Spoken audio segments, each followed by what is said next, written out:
Hey, Rick Sayes here. Welcome to another episode of the Outdoor Biz Podcast, where I hope to provide entertaining conversations with retailers, brand managers, athletes, executives, and others in the outdoor biz to get their stories, tips, strategies, productivity tricks, and ideas that you can apply and take your career or business to the next level.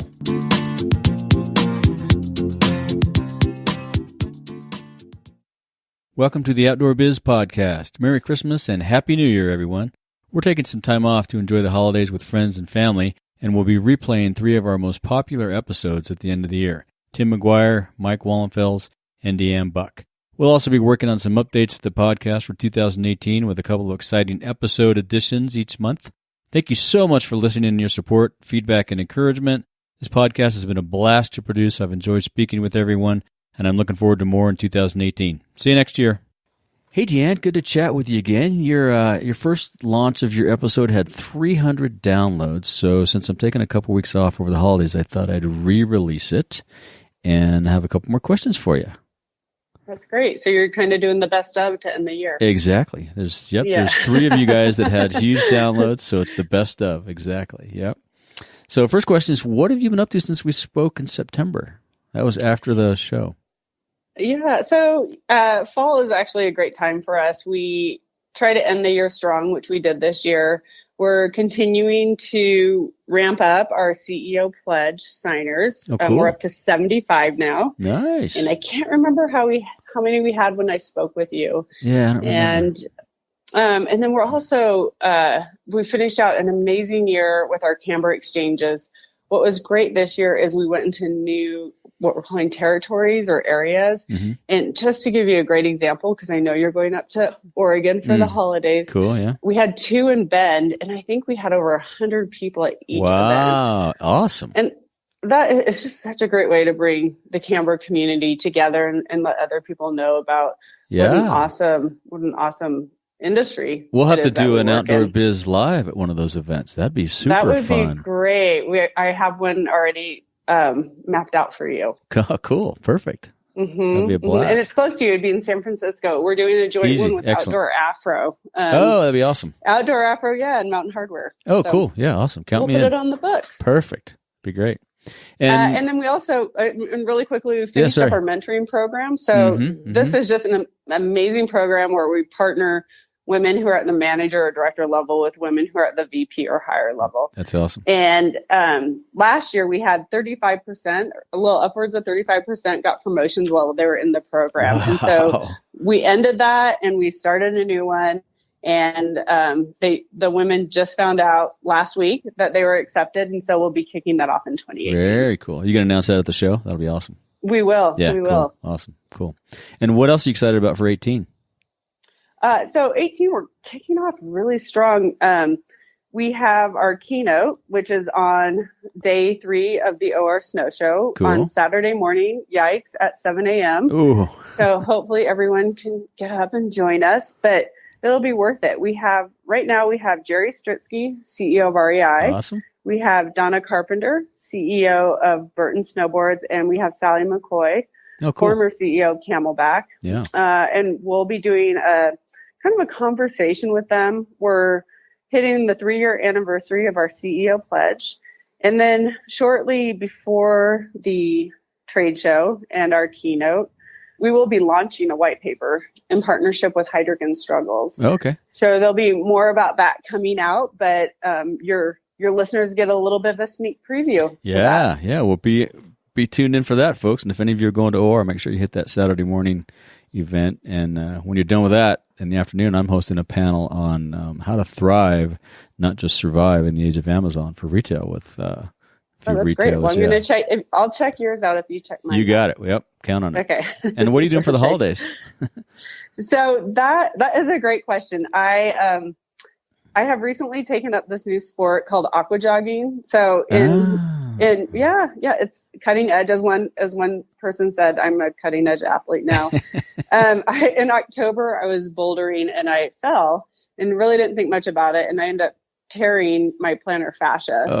So now I'm in a boot for 4 weeks. And I say that because I had grand plans of traveling and going to San Francisco and Venice, California, and skiing. And I I'm probably will just spend most of my break at the dog park. Yeah, and aqua jogging.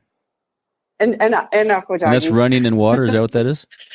In theory, yes. And you would be surprised. There's a whole culture around it. I'll So bet. maybe at some point, one of your future podcasts could be on that. On aqua jogging. I have a little experience with that. When I was in high school, I blew out my knee, and my whole entire senior year in high school, I had to walk in the pool as therapy to re-strengthen my knee so I could play ball. It was... so you know. Yeah, a little bit. Yeah. Yeah. But it was by no means cutting edge back then. Yeah. And you probably blocked it out as I hoped. Oh, I hated it. I hated all my, lunch, and you're a senior. Everybody's out having fun, right? Oh, yeah. Yeah. But anyway. Did you wear a floaty? No, I was in the shallow end of the pool. Okay. Yeah. Well, great. Have a great holidays. Thanks for doing this. And let's get another 300 downloads or more. I will. Thank you. I am actually gunning for 1,000. Oh, right. Okay. Awesome. There you go, folks. Putting the gauntlet down. There you go. Share it. That's how you do it. I will. All right, cool. You have a great holiday too. All right. Thanks. See ya. Thank you. Bye. Hey guys, this episode is with Camber Executive Director Deanne Buck. Deanne tells us how she got her start in the outdoors and the great work Camber is up to and how you can help. Welcome to the show. Thank you. I'm excited to be here. Yeah, cool. So let's start with your first exposure to the outdoors. How'd you get into the outside activity stuff? That is a great question. I grew up in Grand Island, Nebraska. So, and it was very much the outdoors. There wasn't much of a line between my life outdoors, my life indoors. We were playing outside all the time. Right. I remember in the summer, the screen door would slam and my mom would say, just make it back by dinner time. And so when I reflect on growing up, I often say, I didn't know the difference between public land and private land. It just was. Uh-huh. And there wasn't a motorized or non-motorized. It was just all outdoors. Right. And so we lived on a lake, and so I went swimming. I rode my bike everywhere. Nice. We had dirt bikes. We had snowmobiles. We had jet skis. So I feel like I grew up in the outdoors. That said, I was also very much a team sport sort of person. So when I got to college, I graduated from the University of Nebraska, Omaha, and met someone who had grown up in Davis, California, and he was a climber and a river raft guide. And so he started saying, there's this thing called rock climbing. And so I would say that there was a difference the first time I went into the mountains. Uh-huh. It was intimidating.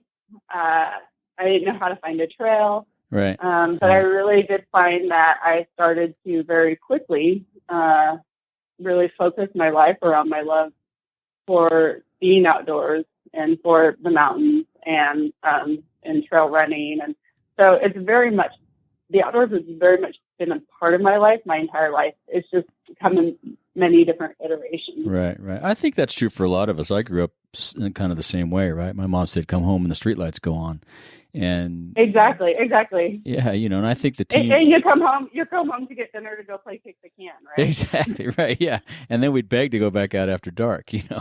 Exactly. Yeah. But then I think you're right. When you get exposed to the mountains or the wilderness or things like that, you love being outside, but it's a different level of exposure, right? You have to find your way. You have to, be cognizant of the weather and this, that, and the other thing. So, but that's cool. So you still do a lot of climbing and stuff, obviously.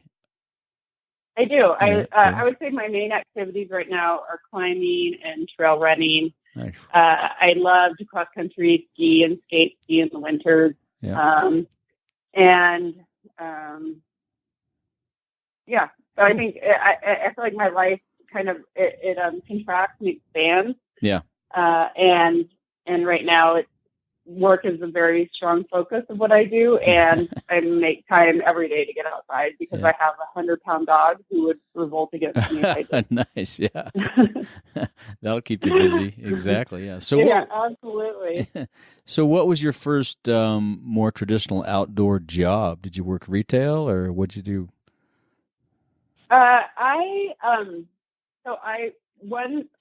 Within a 6-month period, I worked at Adventure 16 in Costa Mesa, California. All right, I'm an A16er too. Yeah, cool. Yeah, and I didn't last there very long because I moved to LA from Nebraska, so I didn't realize how far things were. Right. And so I was living in Long Beach and Costa Mesa. If I hit the traffic right, it could have been like a 2-hour drive. Yeah. And so then I ended up spending a summer as a river raft guide. Nice. And Where? Also on the Kern River. Man, I did that too. With Kern River Tours. Geez, so did I. Company. Wow. No way. I worked for them fun. for 6 years, yeah. Oh, really? What year? Maybe we can talk about that offline. No, it's okay. My first, let's see, I started there. I was teaching at a 6th grade school in San Diego, Palomar Mountain.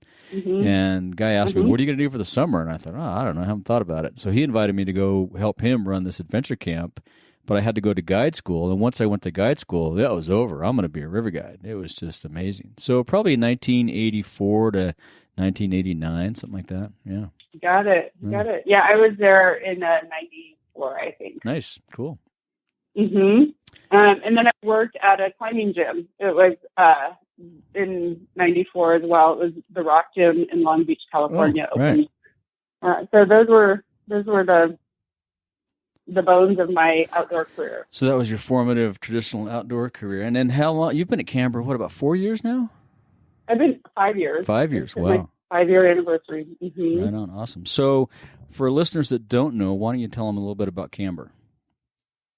Sure. So Camber Outdoors has been around for over 21 years. Yeah.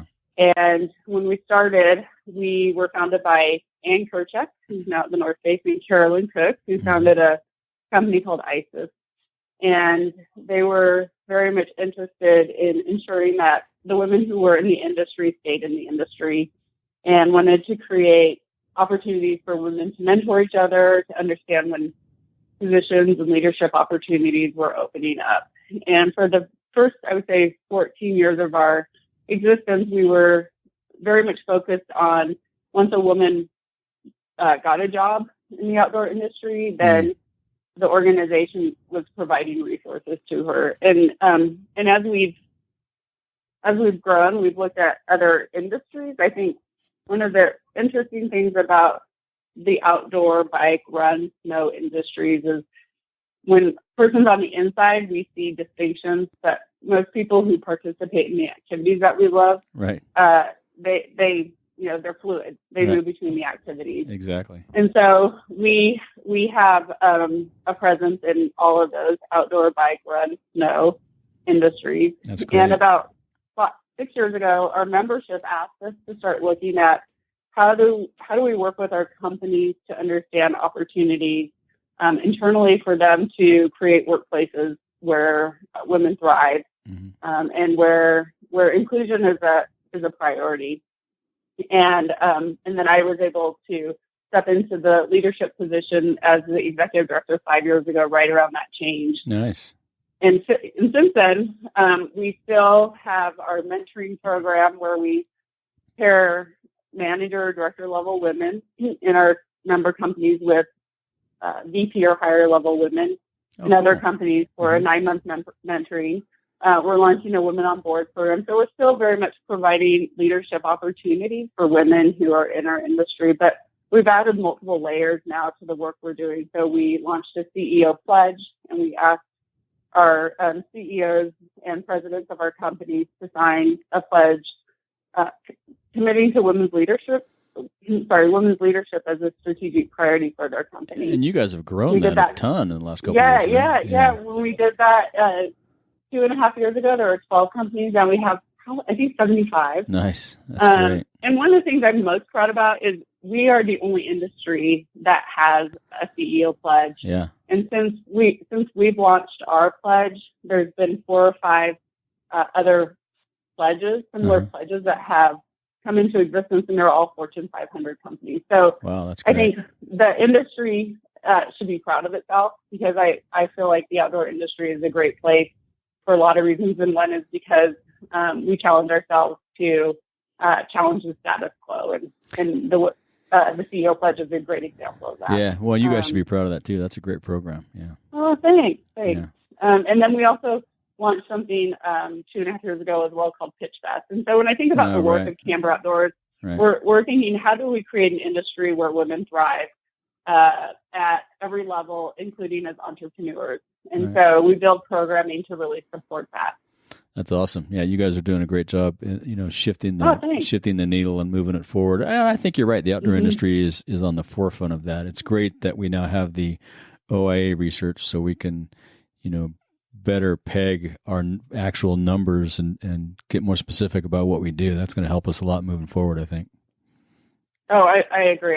And I think, one of the things that we always are adamant about is we look at our work within the context of the bigger outdoor industry and really business and competitive landscape. And so understanding the impact that the outdoor industry has on jobs, has on the economy, and the work that Camber does and our member companies is specifically tied to the knowledge that consumers are looking for value-based businesses and companies to align with. And so we feel like there's a great opportunity for our member companies to emerge as leaders. Right. And I think the outdoor industry is I don't know, by default or by some activities that we're doing, the definition is being expanded, right? It's including more things like fly fishing. It'll probably never directly include all the bats and balls type activities, but I think things like, fly fishing and rafting and other mountain biking, that'll always be,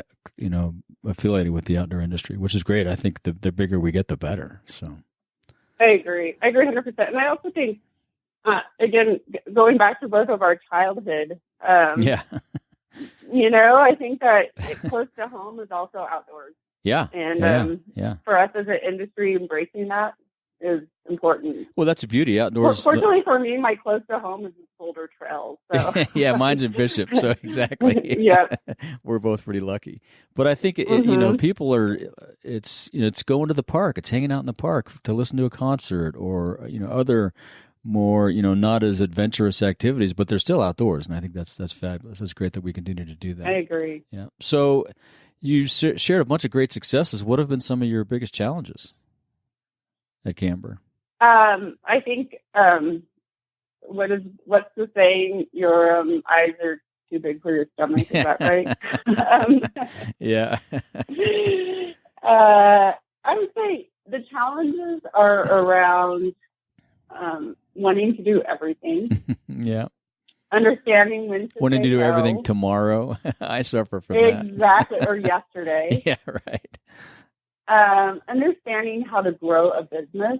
I think a lot of startups and face a similar challenge that we've faced over the last 2 years. So a lot of our growth was inspired by the REI grant, which was a $1.5 million grant 2.5 years ago in honor of Mary Anderson, who was their co-founder. Right. And it was very much what I didn't realize at the time is it moved us from an organization who had a pretty stable growth trajectory to one that was more in startup mode. And so understanding how to staff that in order to meet our objectives was and continues to be a really good challenge for all of us.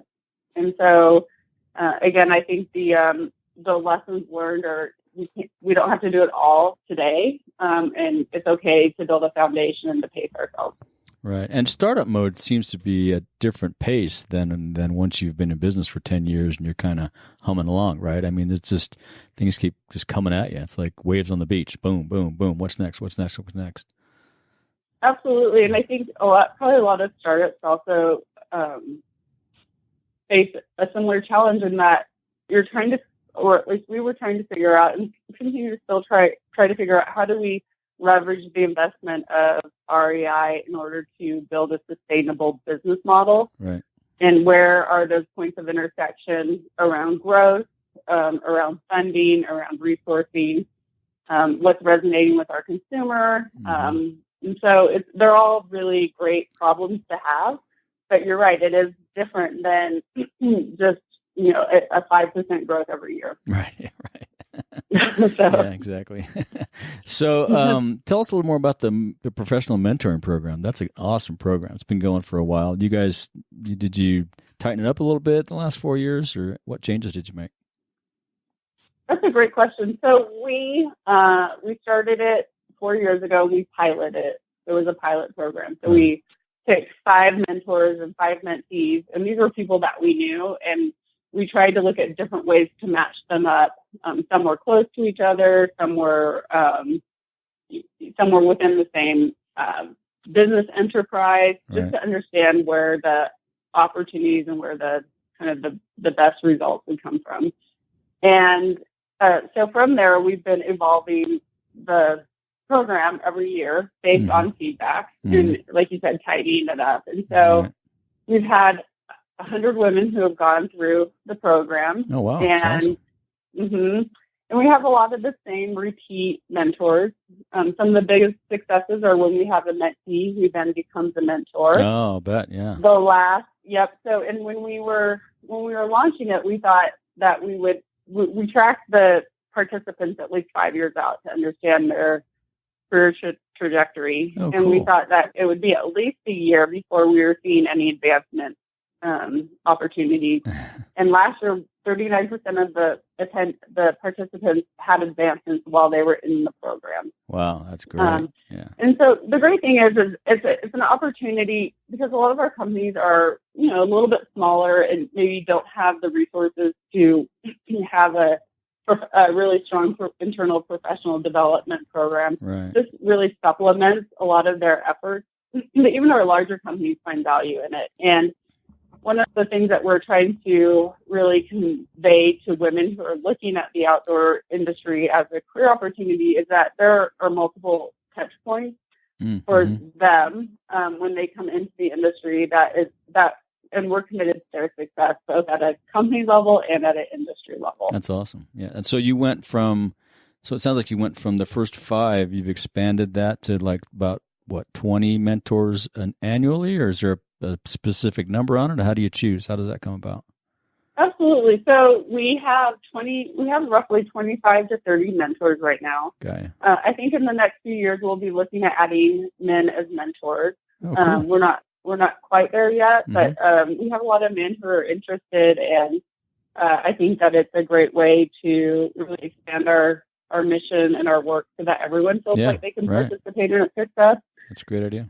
And so our number of mentees have been limited by the number of mentors that we have.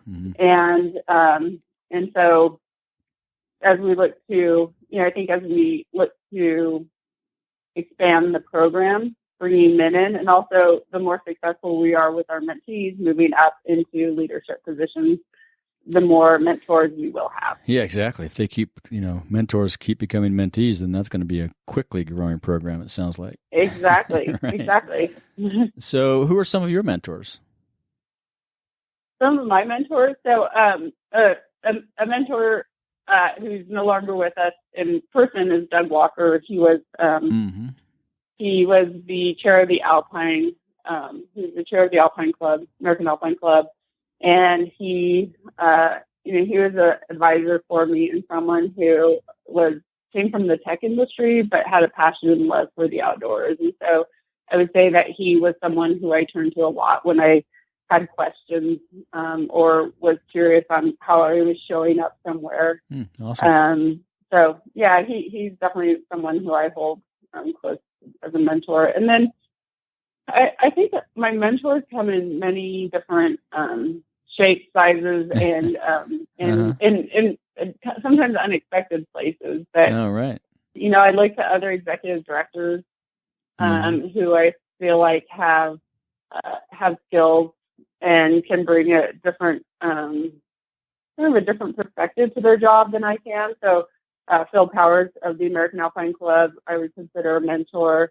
Will Shafroth, who I worked for a very short while at the Colorado Conservation Trust as a mentor. And then I would say Sally McCoy, who used to run Camelback, is someone that I look to. Ann Kerchak is a great example of someone who influences me. And then there are people who are a little bit more in my peer circle, like Nora Stowell. She's she's with Gore. She's a really strong leader. So I pull. People don't even know it. They mentor me.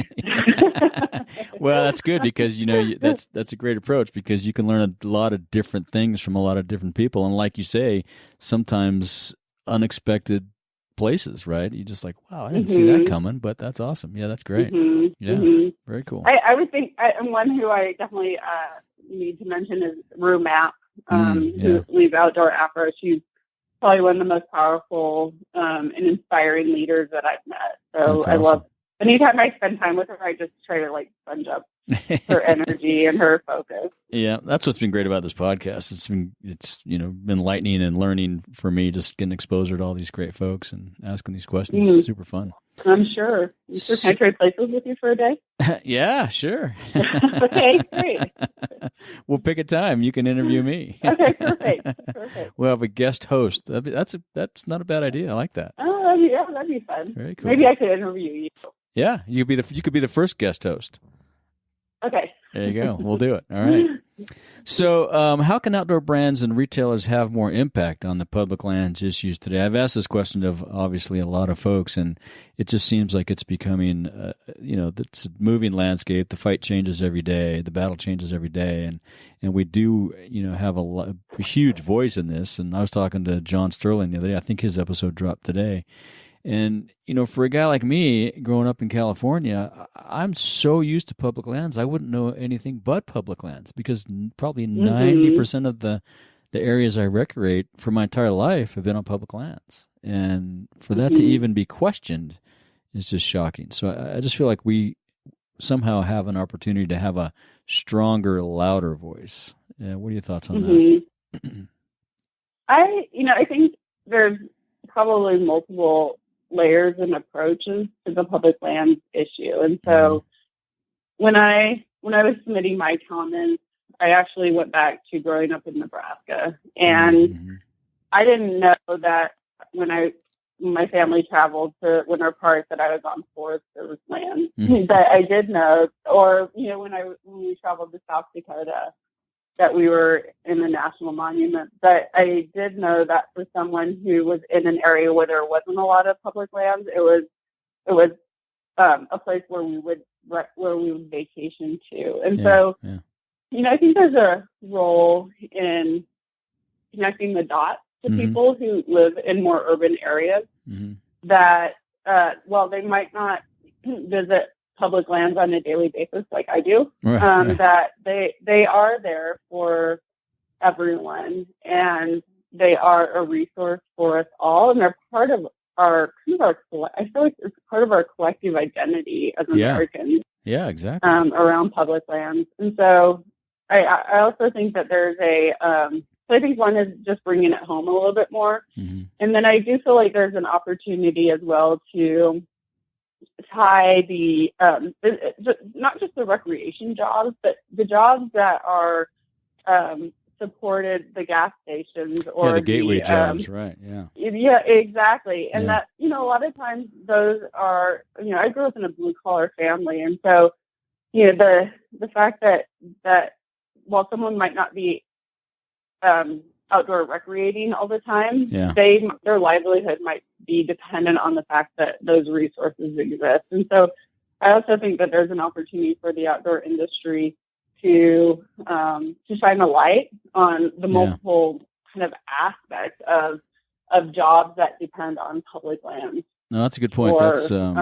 You look at a place like Bishop or a place like Escalante, where there's these gateway communities that would not exist and not only exist, but thrive if it wasn't for all the outdoor recreation activities that went on around it. And that outdoor recreation activity can be as simple as just taking a drive down the Boulder Highway and looking at all the great sceneries. You don't have to get out of the car, So I think it's that lines up with what John has said too, John Sterling, about educating people on what public lands are and how they work. And, you're right. Many people are playing on public lands who probably don't even realize it. So, yeah.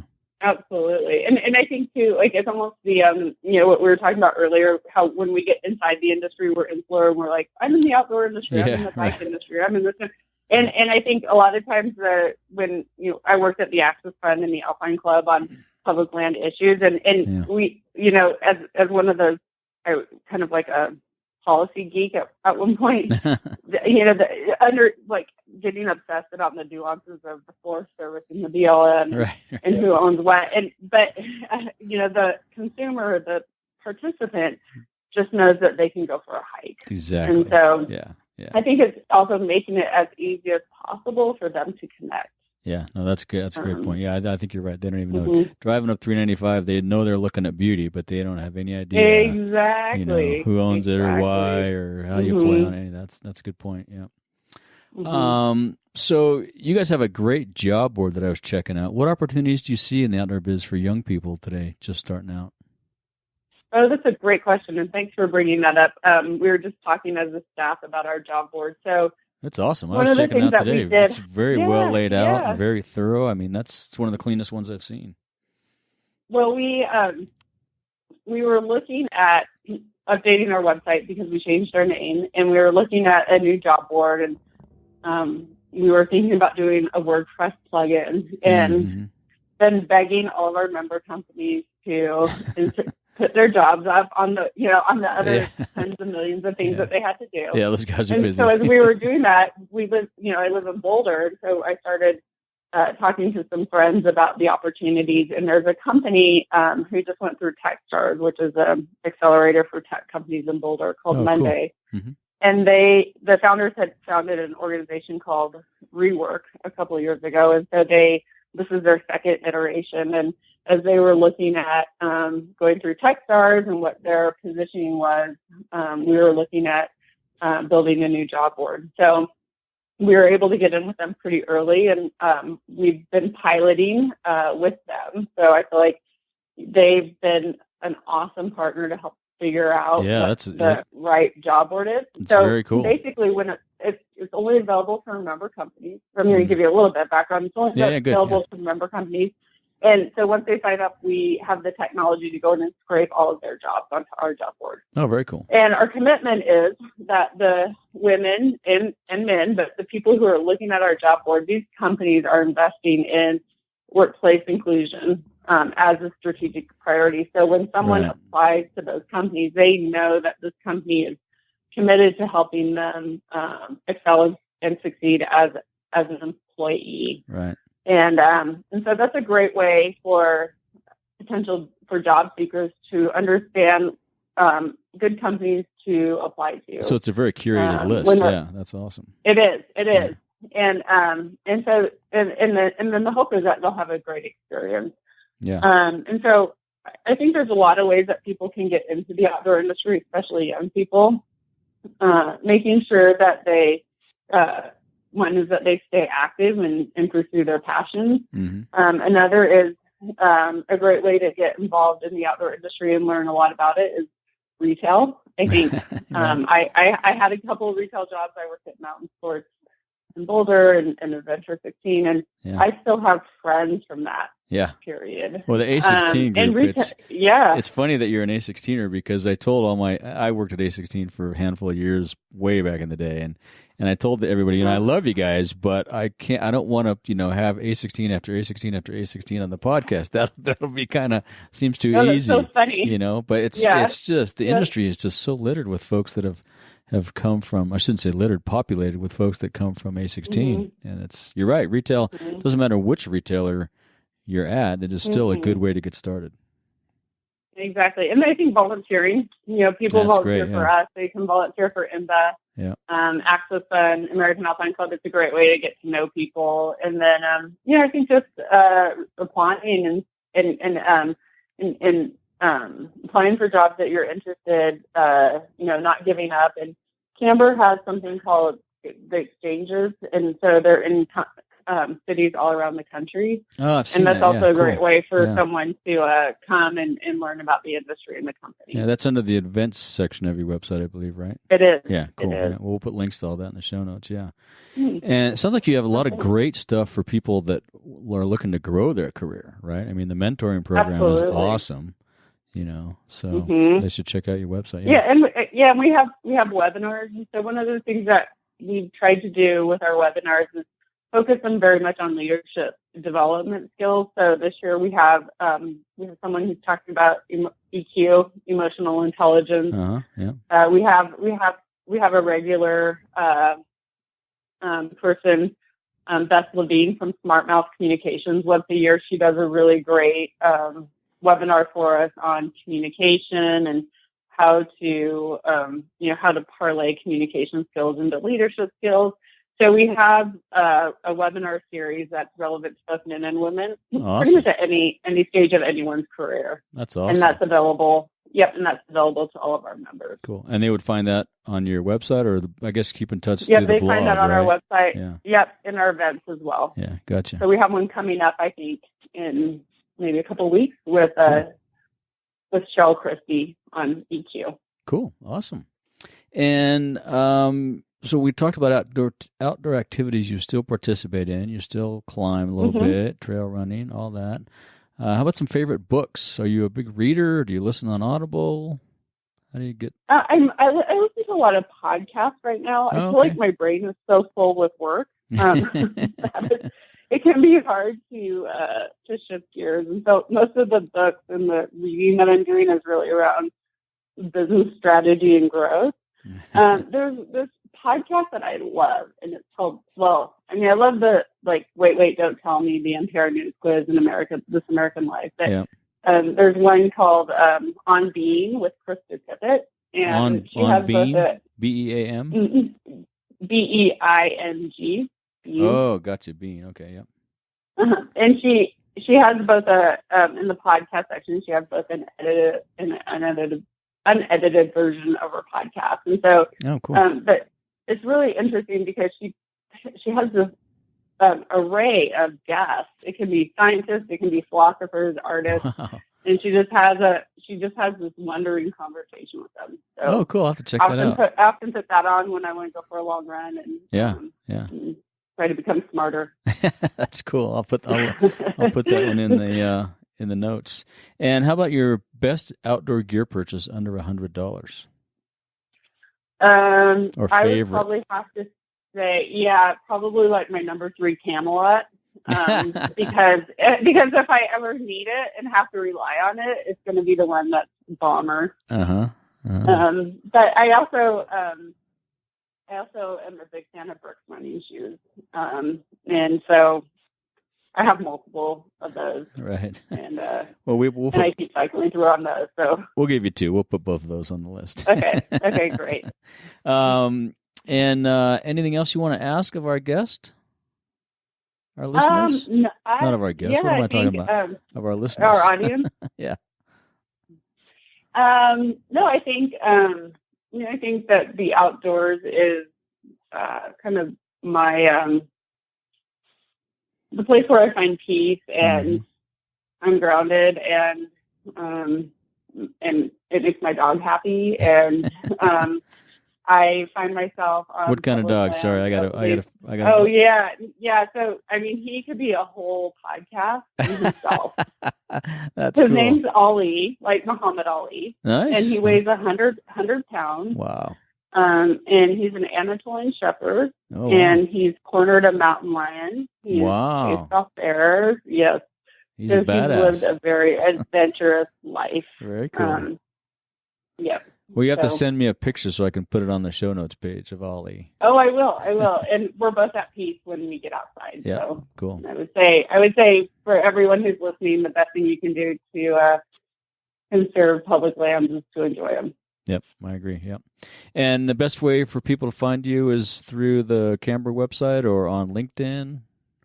Yep. I would say, even though my career is about career, I am the worst LinkedIn person. So my email is my name, DEANNE.Buck@CamberOutdoors.org. Cool. We'll put that in there. And that's probably the easiest way to find me. Awesome. Well, great. Well, thanks. I appreciate your time. It's been great chatting with you. Oh, thanks. Yeah, really nice to chat with you. I'll send you the photo of Ollie. Cool. Yeah, and we'll reverse this in a couple weeks or something. You can be our first guest. That sounds perfect. Yeah, that'd be fun.